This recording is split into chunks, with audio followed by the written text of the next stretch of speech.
బెల్లంకొండ మండలం పాపాయిపాలెం గ్రామంలో ఎన్నికల ప్రచారంలో రోడ్ షో పాల్గొన్న భాష్యం ప్రవీణ్ ఈ సందర్భంగా మాట్లాడుతూ మే 13వ తారీఖు జరుగు ఎన్నికల్లో కూటమి అభ్యర్థులను గెలిపించాలని ఉద్యోగ అవకాశాలు లేక యువత పక్క రాష్ట్రాలకు వలస వెళ్లాల్సిన పరిస్థితి వచ్చిందని చంద్రబాబు నాయుడును గెలిపించుకుంటే మన రాష్ట్రంలోనే మన నియోజకవర్గంలోనే ఉద్యోగ అవకాశాలు ఉంటాయని అన్నారు.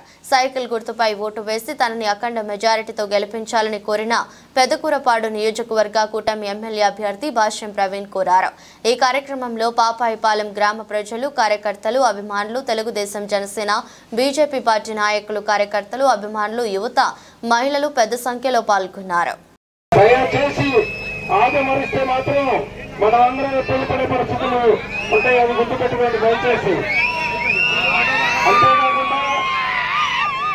అంతేకాకుండా రాష్ట్ర రాజధాని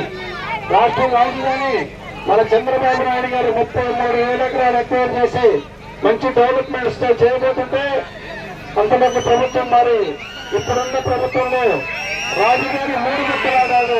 అవునా కాదా? మన రాష్ట్రానికి రాజధాని ఏమంటే చెప్పే పరిస్థితి.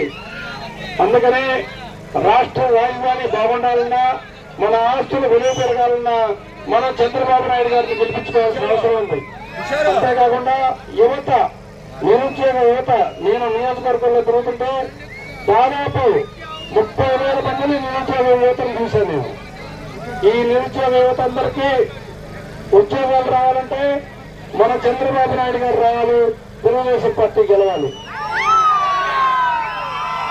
అంతేకాకుండా ప్రభుత్వ వ్యతిరేక ఓటు చేయకూడదనే ఏకైక ఉద్దేశంతో శ్రీ పవన్ కళ్యాణ్ గారు మన చంద్రబాబు నాయుడు గారికి మద్దతిచ్చి మన పొత్తులో ఈ రోజున పోటీ చేస్తున్నాం.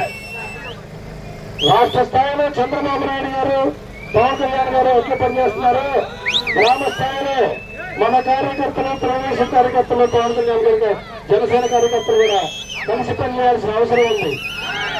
దయచేసి